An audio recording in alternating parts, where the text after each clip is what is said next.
The DC-3 is one of those legendary airplanes you've probably heard about, even if you're not an aviation buff. It's often described as the plane that changed the world, and for good reason. When you consider how quickly commercial air travel grew in the 1930s, you can't ignore the DC-3's starring role. So today we're going to dig into what made the DC-3 so transformative, how it revolutionized both passenger and military transport, and why you might still spot one in the skies, nearly a century later. Strap in, because we're about to embark on a journey that blends history, engineering marvels, and a whole lot of American grit. I love it.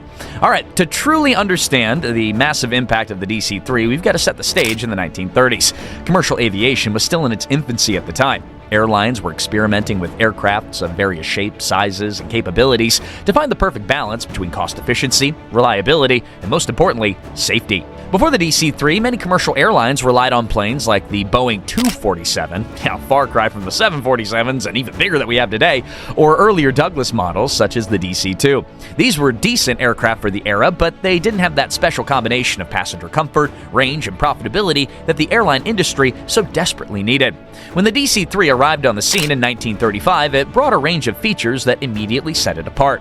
Perhaps the single most groundbreaking aspect was that for the first time in aviation history, an airline could make a profit purely by hauling passengers, without depending on government subsidiaries for carrying mail.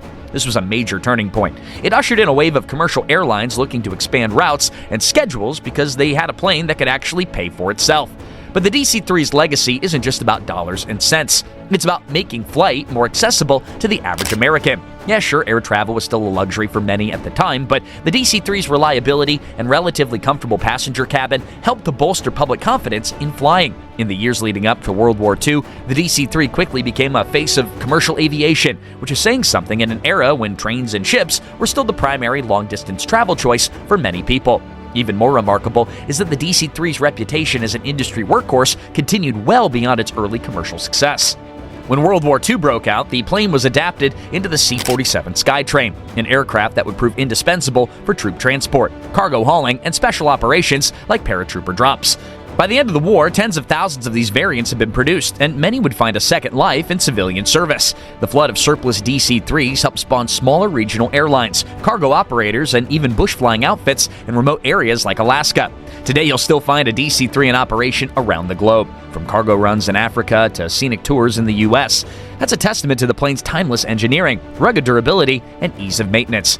It might not have a pressurized cabin or the speed of a modern jetliner, but few aircraft can match its historical significance or the affection it inspires in pilots and passengers alike.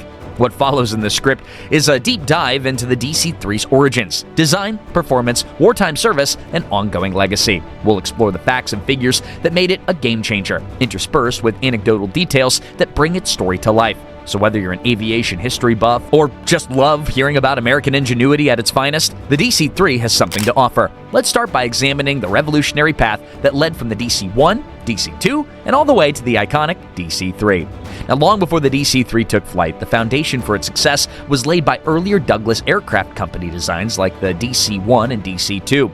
Transcontinental and Western Air, or TWA, had been looking for a plane to compete with the Boeing 247, which United Airlines had a lock on. That's where Donald Douglas and his engineering team stepped in. They aimed to build something that could outclass the Boeing 247 in speed, reliability, and passenger comfort. The DC-1 was a prototype that first flew in 1933. Although only one of these ever got built, it still introduced a host of advanced features for its time. Metal alloys were used extensively, which reduced weight while maintaining strength. It also offered improved aerodynamics. The fuselage was streamlined to reduce drag, and the wing design was carefully optimized for better lift. This prototype set the tone for Douglas Aircraft Company's approach. Prioritize safety, reliability, and cutting-edge engineering. Now, following the DC-1, the next iteration, naturally, is the DC-2. Here, the design was refined to be more efficient and better suited for commercial service. It had a slightly longer fuselage, more powerful engines, and could carry a handful of more passengers. This was significant because in the early 30s, any increase in passenger capacity had a big impact on an airline's ability to turn a profit, especially given the limited routes and lower passenger demand of the time. The DC-2 also showcased improvements in cockpit visibility and instrumentation.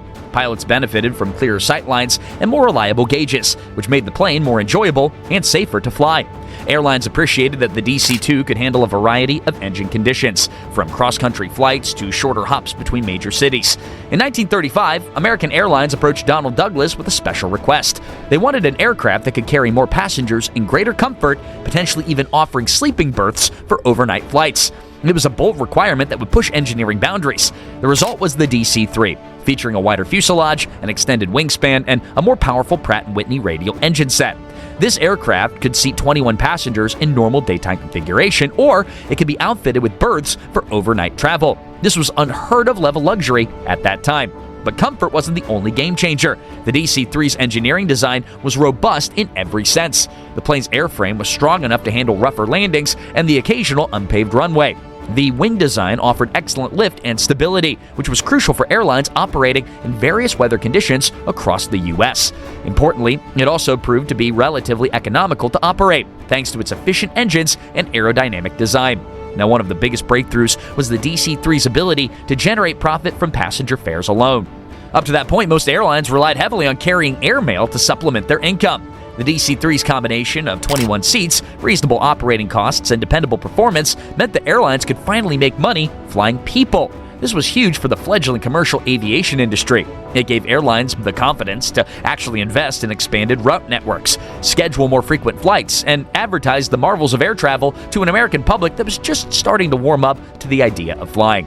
And while the DC-3 might look quaint compared to modern jetliners, it was at the technological forefront for the 30s. It featured retractable landing gear, controllable pitch propellers, and an all-metal monocoque design.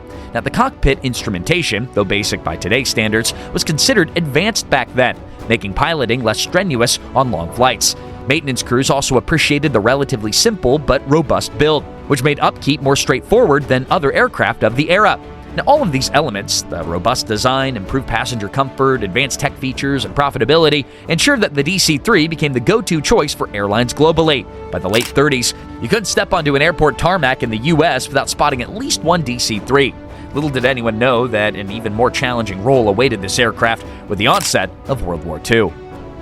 When we say the DC-3 changed the world, it's not just aviation hype. The plane's performance numbers and capabilities were truly revolutionary for the 1930s. Let's unpack what made the DC-3 stand out to both the general public and to the people who operated it, pilots, mechanics, and airline executives alike. First, let's think of its wingspan. It's roughly 95 feet across, though there were some slight variations among different models.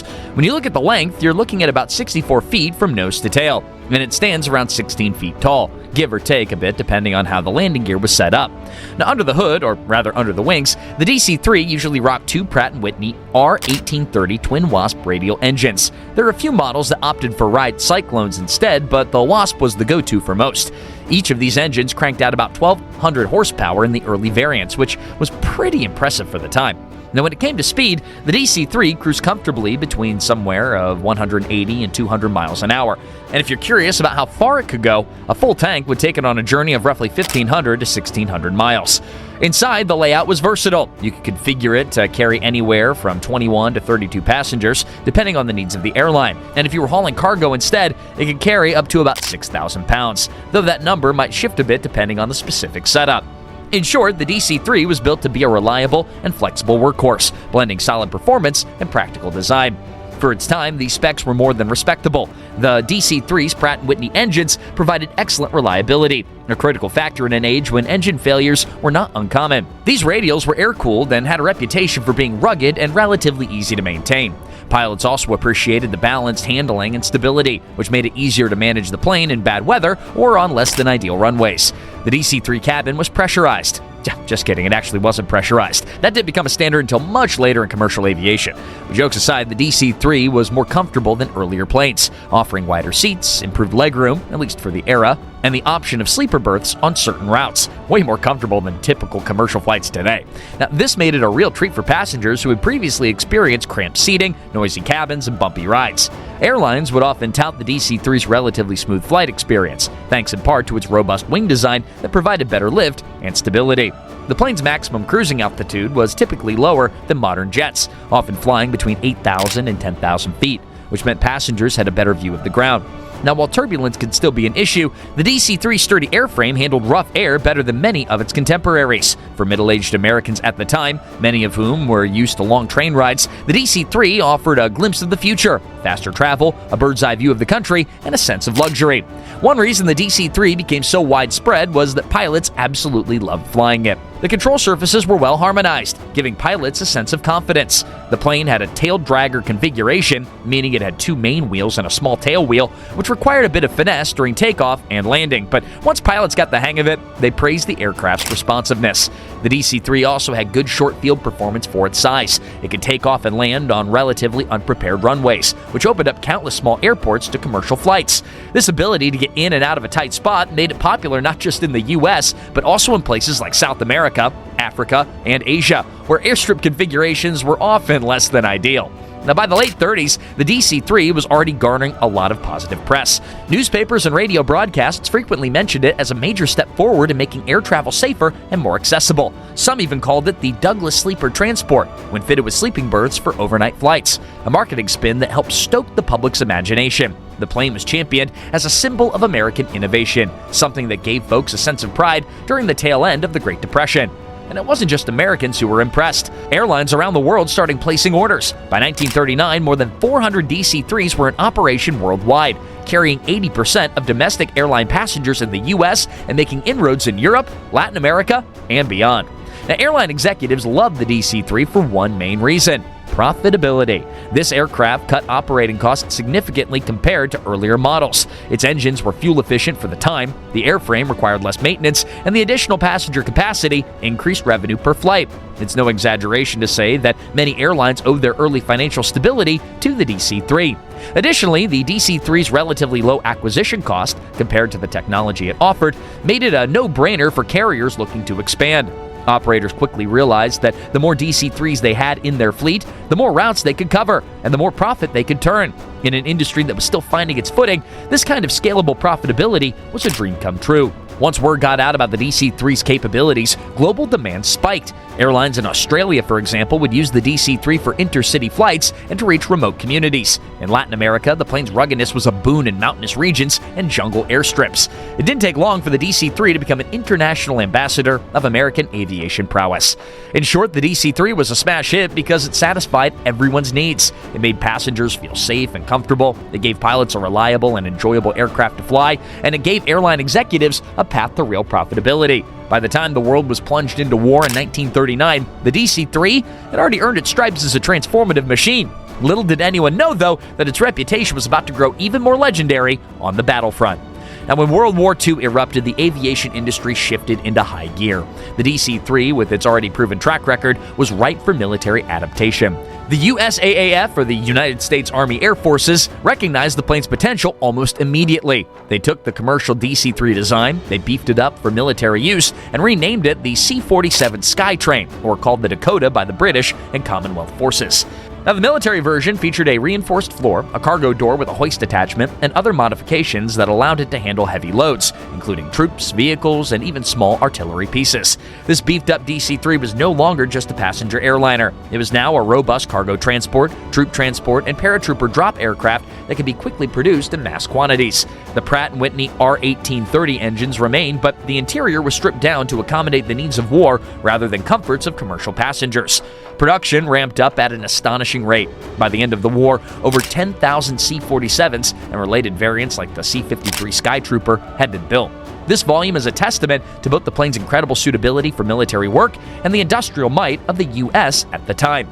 The C-47 Skytrain was nothing if not versatile. It was used in multiple theaters of the war, from the European front to the vast expanse of the Pacific. Here are some key roles.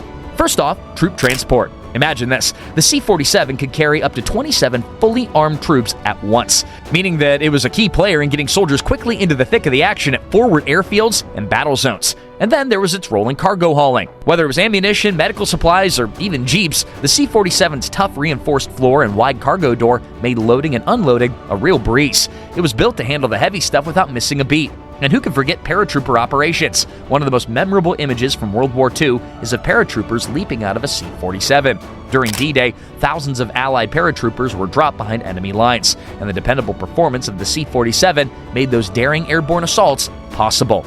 Lastly, the C-47 also doubled as a lifesaver in medical evacuation. With a quick setup of stretchers, it transformed into an airborne ambulance, speeding wounded soldiers to safety when every second counted. Each of these roles shows just how versatile and reliable the C-47 really was. It wasn't just the U.S. that recognized the plane's potential. British and Commonwealth forces also operated the C-47 under the designation Dakota. This universal adoption underscored the aircraft's unmatched adaptability. Arguably, one of the most significant missions involving the C-47 was the D-Day invasion on June 6 of 1944. Hundreds of these aircraft took off under the cover of darkness, loaded with paratroopers bound for the beaches of Normandy. Despite heavy anti-aircraft fire and tricky nighttime navigation, the fleet of C-47s delivered thousands of Allied troops behind enemy lines, setting the stage for a pivotal ground assault to come. The plane's performance in Operation Market Garden, the Berlin airlift, and other critical operations further solidified its reputation. In the Pacific Theater, its ability to operate on short makeshift runways made it invaluable for island-hopping campaigns. Pilots praised its ability to take a beating and keep on flying. Ground crews loved that it was easy to maintain, with spare parts and know-how pretty widely available. Now, back in the U.S., the production of the C-47 and its variants contributed significantly to the war effort, boosting local economies and employing thousands of American workers. Factories worked around the clock to meet the military's insatiable demand. The design simplicity, which was a feature of the original DC-3, turned into a major asset under wartime conditions. The plane was easier to build in mass quantities compared to more complex or experimental aircraft. When victory was finally achieved in 1945, the U.S. military found itself with a massive surplus of C-47s. Many of these war-weary aircraft were sold off to civilian operators at bargain prices. This led directly to a boom in regional airlines, cargo carriers, and other aviation businesses that otherwise wouldn't have been able to afford a reliable transport plane. As a result, the post-war years saw the DC-3 find new life in countless commercial roles, from shuttling passengers to remote locations to hauling cargo in every corner of the globe. This wartime legacy cemented the DC-3 status as perhaps the most important plane of the 20th century. Few aircraft have worn so many hats, from commercial passenger liner to workhorse of the largest conflict in human history, and then transitioned back to peaceful pursuits with such ease. The story doesn't end here, though. In the post-war era, the DC-3's versatility continued to shine as it helped shape the modern airline industry that we know today. So the end of World War II ushered in a seismic shift in aviation. Airlines rushed to modernize their fleets and capitalize on a flying public that was now more open to the idea of traveling by air. In the midst of this transition, a flood of surplus C-47s, or military DC-3s, became available at prices so low it was practically a giveaway. For a smaller airline, cargo operator, and even a private buyer, the opportunity was too good to pass up. After the war, the U.S. government sold off thousands of C-47s. These planes could be converted back into passenger configurations or used as cargo haulers with minimal modifications. The effect on the aviation market was immediate and profound. Suddenly, entrepreneurs across the country could start their own airlines without the massive capital outlay that was normally required. Regional routes sprang up, connecting smaller towns to big cities, often using rough airstrips that the DC-3 could handle with ease. For example, in Alaska, the DC-3 became a cornerstone of air travel. Its ability to land on short, sometimes icy runways made it perfect for reaching remote villages. Cargo operators found it ideal for hauling fish, mail, and various supplies to communities that otherwise had limited access to goods. The DC-3 quickly gained a reputation as an aircraft that could go virtually anywhere. Now, while the DC-3 remained a darling for smaller operators, major airlines like American, United, and TWA started to look toward more advanced aircraft, like pressurized four-engine planes like the DC-4 and Lockheed Constellation. By the 1950s, the DC-3 was increasingly seen as old technology in the commercial airline world. Jet engines were on the horizon, and it promised faster speeds and higher altitudes that the unpressurized and prop-driven DC-3 just couldn't match.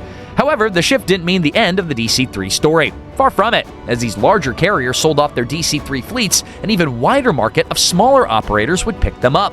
The plane already proved itself as a moneymaker. It was easy to maintain and versatile in various conditions.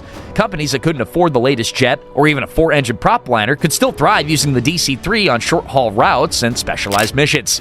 For many DC-3s, the transition from passenger flights to cargo hauling was pretty straightforward. Removing seats gave them ample space for freight, and the sturdy floor plus side-loading cargo door meant that they could haul everything from groceries to livestock.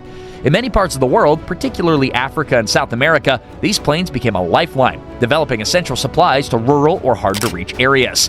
Bush flying in Canada and Alaska was another arena where the DC-3 shined. pilots praised the aircraft's reliability and short takeoff and landing, or STOL, performance, which, while not labeled as STOL by modern standards, was still excellent for a plane that big. Need to land on a gravel bar or an ice runway? Well, with the right modifications, the DC-3 could handle it. This opened up all sorts of opportunities for companies that were specializing in wilderness tourism, mining, and fishing. A classic example of the DC-3's longevity in passenger service was Provincetown Boston Airlines, or PVA. Operating along the U.S. East Coast, PBA ran DC-3s well into the 80s, long after most major airlines have retired the type. Now, the reason was simple. For short-haul flights between cities or small towns, the DC-3 was still cost-effective. It was cheap to run, easy to service, and passengers often found the experience quite charming, if a bit nostalgic. This was a key part of the DC-3's appeal. While not the fastest or most technologically advanced plane, it struck a balance of efficiency and reliability that allowed it to outlast trendier aircraft. It was the aviation equivalent of a dependable old pickup truck. Maybe not glamorous, but it got the job done without fuss. By the 1960s, jet airliners like the Boeing 707 and Douglas DC-8 took over the main routes, and even mid-sized propeller-driven planes like the Lockheed Electra or Vickers Viscount were more appealing to major carriers. The DC-3, with its limited speed and unpressurized cabin, simply couldn't compete on longer routes where speed and altitude made a big difference. The Civil Aeronautics Board, or CAB, regulations in place also shaped which planes airlines could use profitably, and as rules changed, the DC-3 was less likely to appear on mainline flights. Still, the plane's story was far from over. In many parts of the developing world, the DC-3 was seen as a miracle worker. It was used for medical evacuations, missionary work, and even by adventurous skydiving clubs that were looking for an aircraft that could handle frequent climbs and descents. It wasn't unusual in the 70s or 80s to see a DC-3 parked at a small airport, overshadowed by sleek jets, but hey, still plugging along with its radial engines rumbling. Aside from its practical uses, the DC-3 holds a special place in the American cultural imagination. Many middle-aged Americans have a parent or a grandparent who once flew in a DC-3, whether during the war or on an early commercial flight. Stories abound of flights where people dressed up in their Sunday best, flight attendants offered full meals, and the experience was both intimate and adventurous compared to modern air travel, where I'm in my sweatshirt, sweatpants, and just scarfing down Pringles. Either way, it also made its mark in Hollywood, and the DC-3 has appeared in countless movies, TV shows, and documentaries. Scenes of the plane landing on a jungle airstrip or dropping paratroopers over Europe are instantly recognizable, encapsulating both the romance of early air travel and the grit of wartime operations. By the 1970s, it was clear that while the DC-3 was no longer the backbone of commercial aviation, it did secure a new, equally important role in specialized and regional applications. That's a big reason why the DC-3 endured when so many other aircraft designs from that era just faded away. Next, we'll take a look at how this aviation icon continues to fly in the 21st century, defying the odds and delighting aviation enthusiasts all around the world. Hey, seeing a DC-3 taxi up to the airport terminal in the 2020s, that's a special treat. These aren't just museum pieces, they're often fully operational aircraft, lovingly restored and sometimes significantly upgraded. Let's take a look at how modern technology has given the DC-3 some new life, the business dedicated to preserving it, and the roles that it continues to fill around the globe. Now, a handful of companies specialize in restoring vintage aircraft, and the DC-3 is usually at the top of their list. One notable name is the Basler Turbo Conversions, often referred to as the Basler Flight Service in Oshkosh, Wisconsin. They take old DC-3 airframes and perform extensive overhauls, fitting them with turboprop engines, modern avionics, and completely refurbished interior. The result is sometimes termed a BT-67, a plane that looks like a DC-3 on the outside but has performance more akin to a modern turboprop. These restorations are no small undertaking. Mechanics strip the aircraft down to its bare metal, inspect every inch of the frame, replace worn rivets, and repair any damage. The engines are removed and replaced with more efficient turboprops, which often extend the plane's range and reduce maintenance costs. On the inside, the cockpit might receive state-of-the-art navigation systems, autopilots, and digital displays, which makes the plane safer and easier to operate. The cabin can be refitted with comfortable seats, upgraded insulation, and even Wi-Fi, combining vintage charm and modern convenience. And even without the fancy upgrades, the original DC-3 airframe remains in demand in places that need reliable cargo or passenger service but don't have the infrastructure for jets or large turboprops. Remote regions in Alaska, Canada, and parts of Africa still rely on DC-3s for carrying supplies, medical equipment, and passengers. The plane's ability to use short runways or even rough airstrips is a big advantage. Where a newer aircraft might need a longer paved runway, the DC-3 can often land on gravel or grass. The DC-3 also thrives in the niche tourism market. Companies offer scenic flights or historical tours in these vintage planes, capitalizing on the nostalgia factor. Imagine flying over the Grand Canyon or the Alaskan wilderness in a piece of aviation history, complete with the hum of radial engines or a newly fitted turboprop. Passengers get a taste of the golden age of flying while still enjoying relative comfort. Some operators even dress their crew in vintage uniforms to add to the experience. Of course, many DC-3s have found their way into aviation museums around the world. These static displays help educate younger generations about the aircraft's importance in both commercial and military history. But the DC-3 really shines at air shows when you can see it in motion. Pilots demonstrate short takeoffs, landings, and sometimes even paratrooper drops for the crowd. It's not unusual to see a formation flight featuring multiple DC-3s, accompanied by modern jets, and that creates a stunning visual contrast between the old and the new.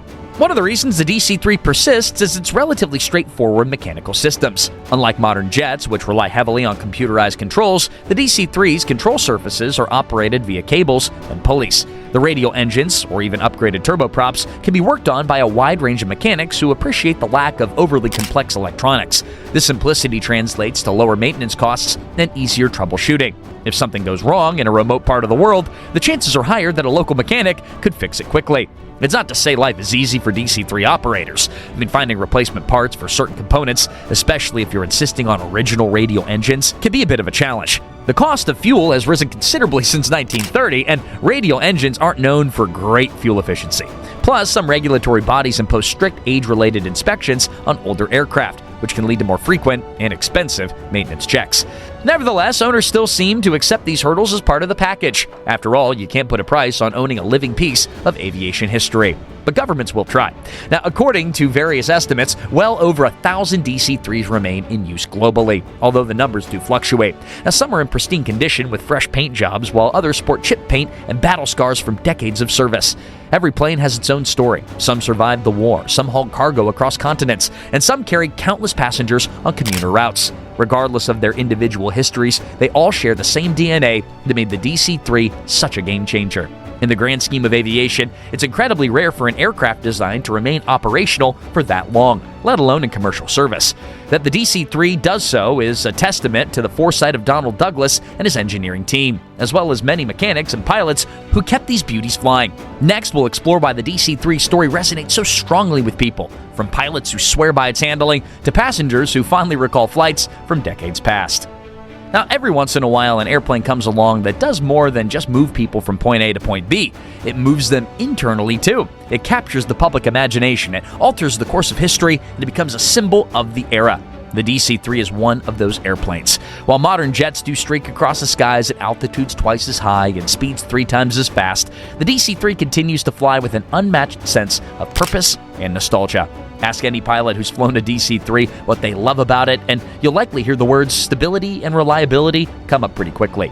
The aircraft's low wing loading and robust landing gear allow it to handle turbulence and rough runways with ease. This not only makes it safer, but also more comfortable for passengers. Even in the 21st century, it's not unusual for a passenger to feel perfectly at ease stepping into a DC-3. There's just a certain aura of trust that the plane exudes. Now, there's a saying that the only replacement for a DC-3 is another DC-3. Pilots that have racked up thousands of hours in modern jets still get a thrill out of flying this classic tail dragger. Many describe it as a pilot's airplane, one that requires skill but rewards you with a tangible connection to the controls. Passengers, on the other hand, often relish the chance to step back in time, with wide cabin windows, cozy seating, and the loud rumble of the radial engines, assuming they're not replaced by turboprops, evoking a simpler era of aviation. From a business standpoint, the DC-3 still proves that airlines can be profitable carrying passengers alone. This was a watershed moment that propelled commercial aviation all the way forward. Airlines grew their route networks, they improved safety standards, and invested in better infrastructure, all because the DC-3 had shown that it was possible. Without the DC-3, the pace of development for the entire industry, maybe across the world, could be slower, potentially delaying the jet age and other advancements. It's impossible to separate the DC-3's legacy from its World War II service as the C-47. For many veterans, the plane was a lifeline, dropping supplies, transporting the wounded, or carrying troops into battle. Paratroopers who jumped from a C-47 on D-Day often would speak of the plane with reverence because it was the last friendly environment that they experienced before landing in hostile territory. The DC-3 was a quiet hero of countless missions, overshadowed by flashier fighter planes or heavy bombers, but no less pivotal in achieving victory. Middle-aged Americans might remember seeing the DC-3 on old postcards or hearing their parents talk about the good old days of flying. The plane embodied a time when travel was an event. People would dress up, flight attendants offered silver service, and the idea of crossing the country by air felt akin to science fiction. Today, when air travel can sometimes feel impersonal or tedious, the DC-3 reminds us that flying was once an adventure to be savored.